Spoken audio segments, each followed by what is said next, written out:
In Dragon's Dogma II, up to 3 AI-controlled beings called pawns can join you on your adventures. Players can choose from 4 starting vocations that determine how they will play. Of course, you will be able to change your vocation at any time by visiting vocation guilds.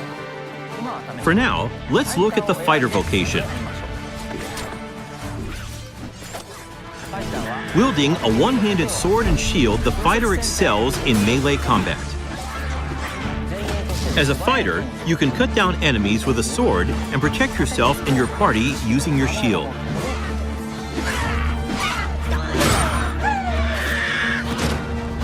As we keep going, we can see some harpies in the distance. As an archer, you'll be better suited to take down enemies above you. Let's see what they can do. The archer is a vocation that uses a bow and arrow to attack enemies from a distance. Make full use of your arsenal, including exploding or blighting arrows. You can also aim at your enemies like a third-person shooter. The monsters of Dragon's Dogma II behave organically in the world around them, and will even react to players by using their wits against you. Next, I would like to show you the mage in action. Mages excel at long-range magical attacks, as well as healing and support spells that bolster your party with various enchantments to give allies an advantage in battle. The more advanced and powerful the magic is, the longer the incantation will take.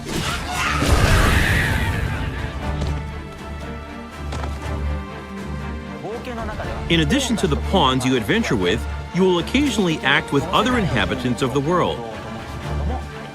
What's this? We're trapped!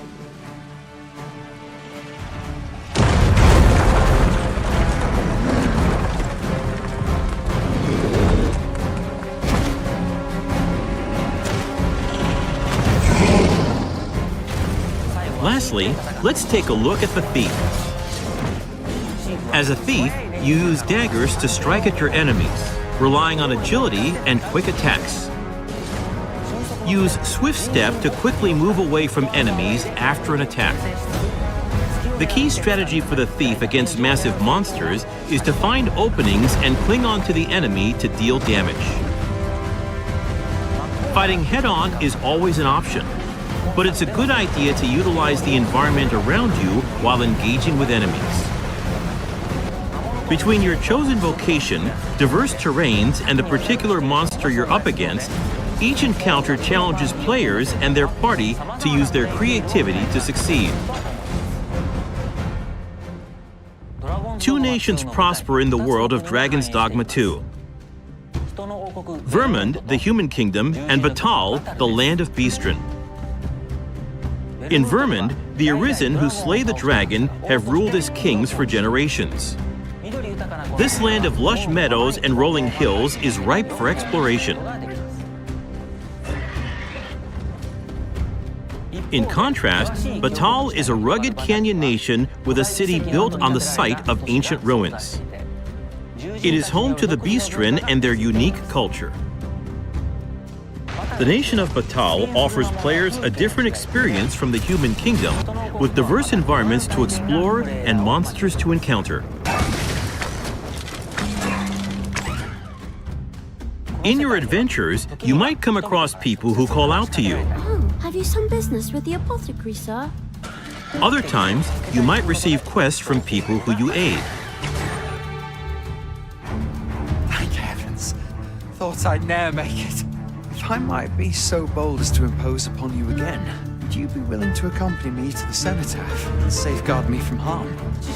Pawns with knowledge of a quest may be able to guide you to the right location, but it is up to the player to decide whether to follow them or not. Pawns support you throughout your adventures and may come to your aid when you are in trouble. To complete your quests, you can ride ox carts to travel to major locations. But be aware, as you might get attacked en route to your destination and have to decide how to tackle the situation. During the ride, you can choose to close your eyes to quickly arrive at your destination. Time is ever passing, even while riding an ox cart, and the environment around the player constantly changes. Nighttime is especially dangerous. With no light to illuminate your surroundings, you will be enveloped in pitch black darkness where you can't even see your feet.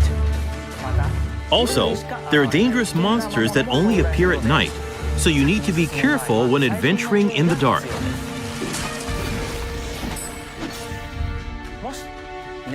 If you have a camping kit, you can find a campsite to spend the night and recover your health.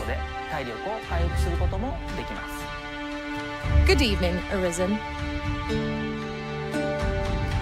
'Tis the honor of my life to share your journey, Arisen. To wrap up, I'd like to introduce some advanced vocations that become available as you progress in the story. The Mystic Spear Hand combines magic attacks and weapon-based physical attacks. A good all-rounder, they use their duo spear at close range and magic at long range.